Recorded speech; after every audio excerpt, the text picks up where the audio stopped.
Hello, she texted. I'm taking a last-minute trip with my ex, don't get jealous. I replied, why would I?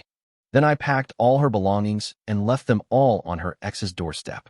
When she came back, she finally understood that the place she called home wasn't hers anymore. I was at work, half paying attention to a spreadsheet, when my phone buzzed. It was a random Tuesday, nothing special, no argument earlier, no tension that morning.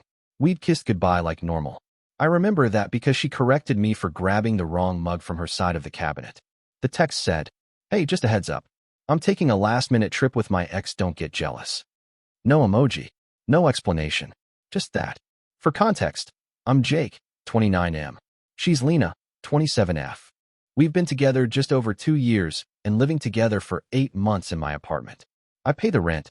She Venmos me when she remembers. According to her, that's our system. I stared at the screen for a solid minute, waiting for the follow-up where she'd say she was joking or that I misread it. Nothing came, so I replied with the calmest thing I could think of. Why would I? She responded almost instantly. Exactly. Love that you're being mature for once. That sentence annoyed me more than the trip itself. Her ex, Mark, isn't some ancient history. He's the guy she still runs into every few months. The one she claims was toxic, but somehow always has tickets, plans, or emotional emergencies. The one she told me not to worry about so many times it became suspicious. When I got home that night, she was sprawled on the couch, scrolling through outfits on her phone, asking my opinion without looking up.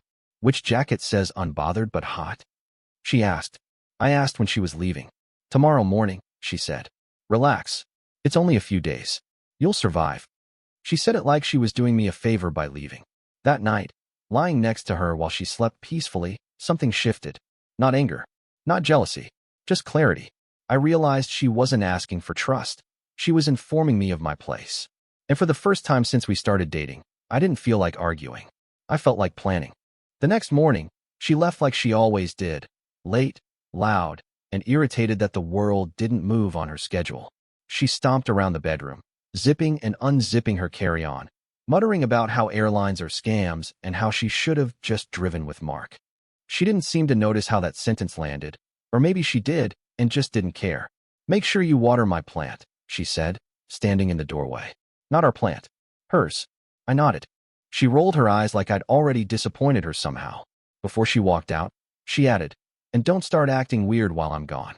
I don't have the energy for insecurity right now. Then she was gone. No kiss. No hug. Just the sound of the door locking behind her. The apartment felt different immediately. Quieter, but also lighter. I stood there for a few minutes doing nothing, just listening to the hum of the fridge and the distant traffic. Normally, I'd be anxious in moments like this, overthinking, replaying texts, wondering if I should have said more. Instead, I grabbed a trash bag. I told myself I was just cleaning. That's how it started, at least. Her stuff was everywhere. Shoes by the door she never put away. Makeup on the bathroom counter like it paid rent. Clothes draped over chairs she didn't own. As I picked things up, memories surfaced. Not the good ones, but the small dismissive moments I'd ignored. The time she laughed when I said the couch was expensive and replied, relax, it's your couch. The way she called the apartment temporary whenever I talked about upgrading anything. By noon, the trash bag was full, but not with trash. With clarity, I sat on the floor, surrounded by her things, and opened my phone. No new messages from her. But her Instagram story was already up. Airport selfie, sunglasses on. Caption chaos, but make it spontaneous airplane. Mark had liked it. That's when I realized something important. She wasn't hiding anything because she didn't think she had to. So I stopped cleaning. And I started sorting. Not emotionally. Logistically. What was hers? What wasn't? And where it all belonged. By the time the sun started setting, I wasn't angry anymore. I was focused. Because when someone tells you not to get jealous, what they're really saying is, you don't get a say. And I was done being a background character in my own place. I didn't sleep much that night, but not in the way you'd expect. No pacing. No doom scrolling. No checking her location. I slept in short, calm stretches, like my brain had finally stopped fighting something it already knew. By morning, I had a list. Not written down, just clear. Lena had always joked that she was basically living out of a suitcase anyway. Turns out she was right. Half her life was already portable. The other half was spread through my apartment like she was testing how much space she could take without being asked to give anything back. I started in the bedroom. Her dresser drawers were chaos. Mine were folded, stacked, boring. Hers were a mix of expensive tops with tags still on them and clothes she claimed she might wear again someday. I pulled everything out, one drawer at a time, and placed it on the bed. No rush. No anger. Just sorting. She texted around noon. Ugh, airport food is disgusting. What are you doing? I stared at the message, then typed. Just handling some things. She left me on read. The bathroom was next. That one almost made me laugh. 3 shelves of skincare bottles, half empty, none of which she'd ever paid for. I remembered the time she scoffed when I asked if we should split toiletries. Ew, no. That's so transactional. Apparently rent wasn't. By mid-afternoon, the apartment looked unfamiliar. Empty shelves, clear counters, corners I hadn't seen in months. Her stuff filled boxes faster than I expected. I took breaks, not because I was tired, but because certain memories tried to sneak in. Her standing in the kitchen criticizing how I loaded the dishwasher. Her telling friends, right in front of me, that I was emotionally simple. The way she used jokes as cover for disrespect. At some point, I realized something uncomfortable. If she walked back in right now, she wouldn't panic. She'd be annoyed. She'd ask why I overreacted. She'd say I misunderstood. She'd call it dramatic. And that's when I understood the real problem. She never thought I'd do anything permanent. So I made a decision that felt less like revenge and more like correcting a misunderstanding. I checked her location once. She was already hours away. Plenty of time. I sealed the last box just as the sky started to darken, taped it clean, and stacked it neatly by the door. Tomorrow, I wouldn't be explaining myself. I'd be delivering a message. Quietly, clearly, to the place she chose over me. The next morning, I borrowed my friend Nate's truck. I told him I needed help moving some stuff. And he didn't ask questions. He's known me long enough to know that when I'm calm like this, something already ended. We loaded the boxes one by one. Clothes, shoes, makeup bags, random candles she said were for the vibe. It was strange how impersonal it all felt. 8 months of cohabiting reduced to cardboard and tape. Is this everything? Nate asked. Everything that's hers, I said. Her furniture stayed. She never brought much. Just little things that made the place feel crowded without ever feeling shared. Before we left, I walked through the apartment one last time. It looked like mine again. Not lonely. Just quiet in a way that felt earned. Then I typed her ex's address into my phone. I'd only been there once. She made a point of calling it a coincidence when she drove past it. Claimed she barely remembered where he lived. Turns out I remembered just fine. When we pulled up, Nate raised an eyebrow. This is bold, he said. It's accurate, I replied. We stacked the boxes neatly on the porch. No mess. No damage. Just a clean line of her life, returned to sender. I taped a note on the top box. Nothing dramatic. Just 4 words. These belong with you. Then we left. I didn't text her. I didn't post anything. I didn't block her either. I went home, ordered takeout, and sat on the couch she used to complain was too firm. I ate slowly, like someone who finally had time. Her call came around midnight. I let it ring. Then another. Then a text. Why is my stuff at Mark's house? I stared at the message, felt nothing spike. No adrenaline, no guilt. Just inevitability. I replied. You said you were taking it there. 3 dots appeared. Disappeared. Appeared again. Then, this isn't funny, Jake.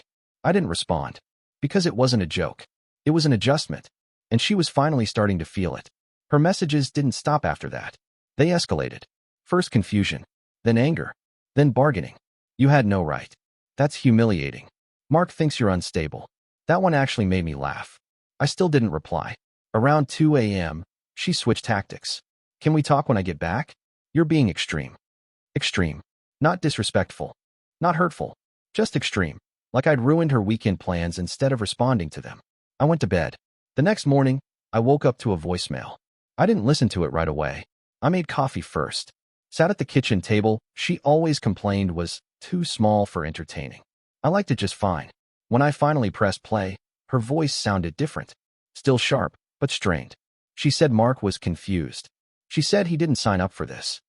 She said it was awkward, explaining why her entire life was now on his porch. That's when it clicked.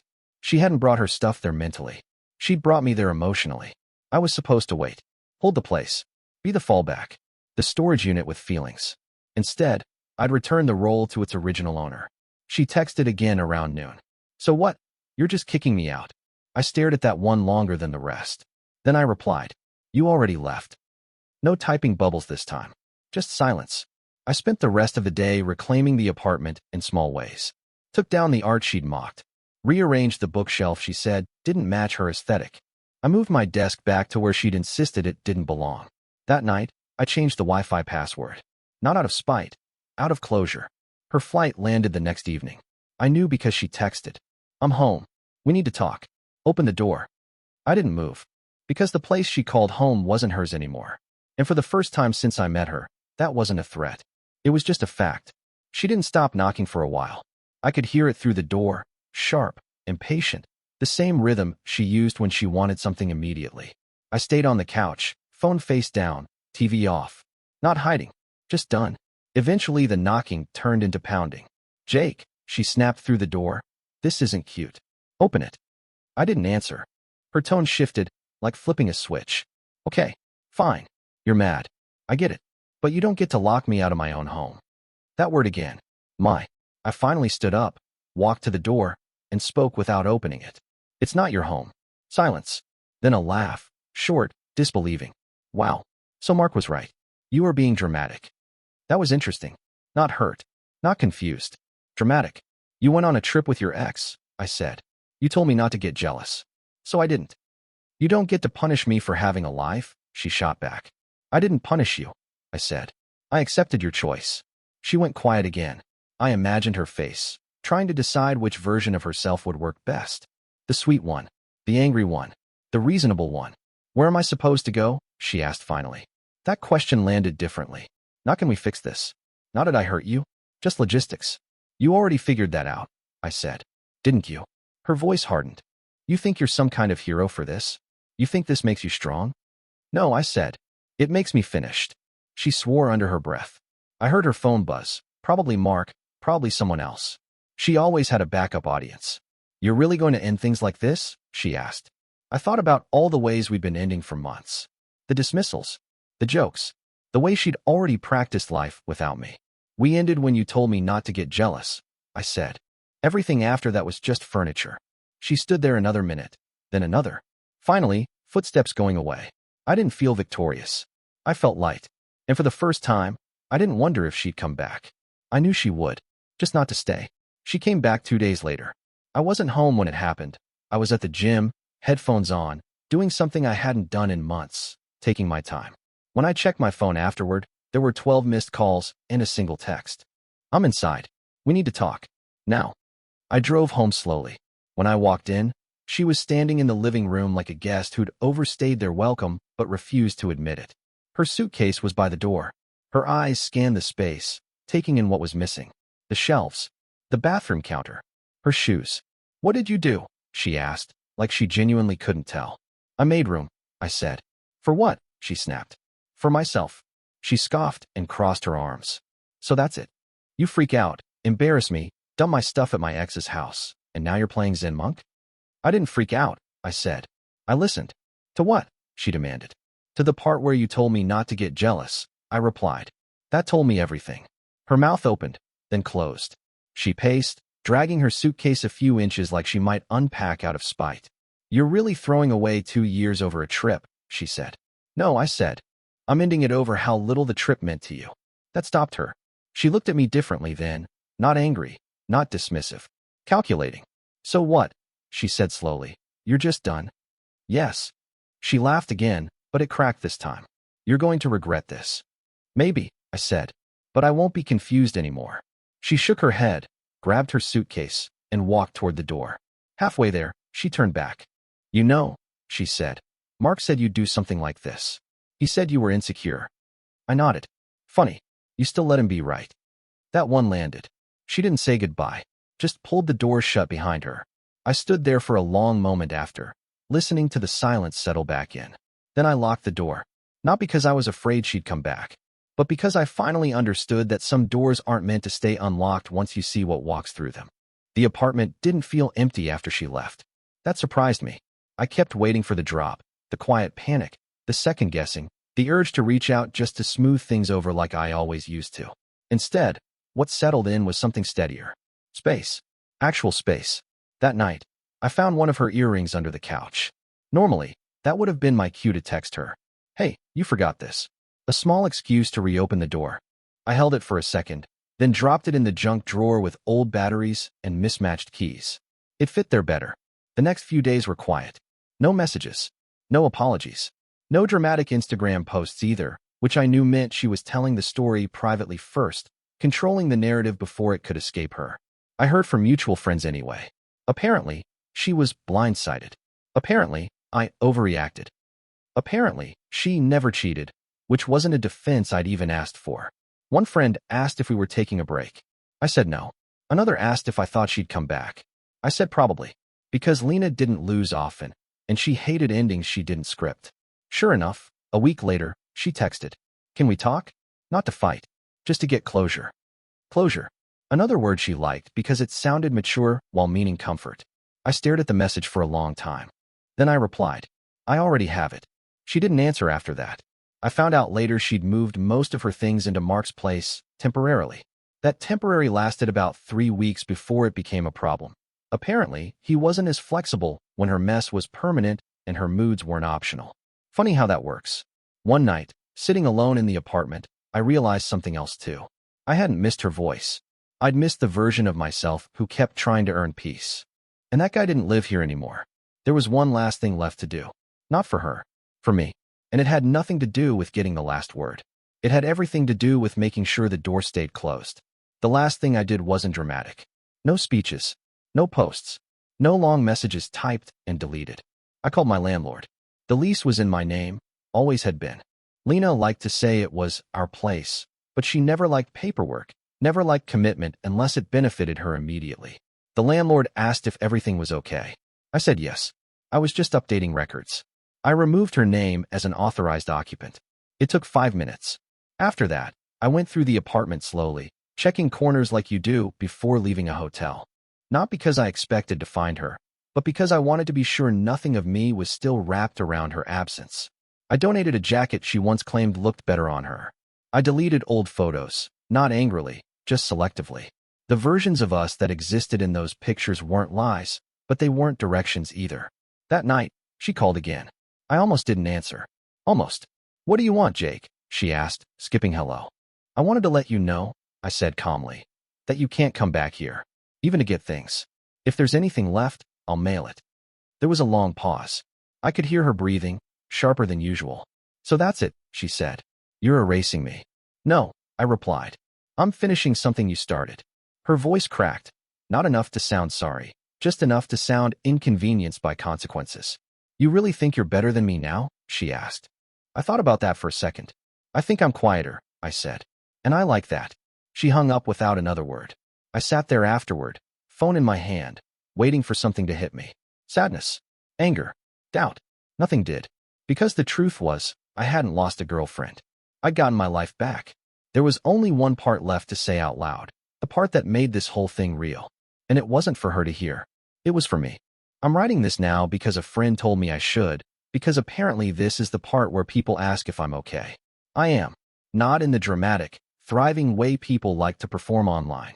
Just okay in the quiet, settled sense. The kind that doesn't need witnesses.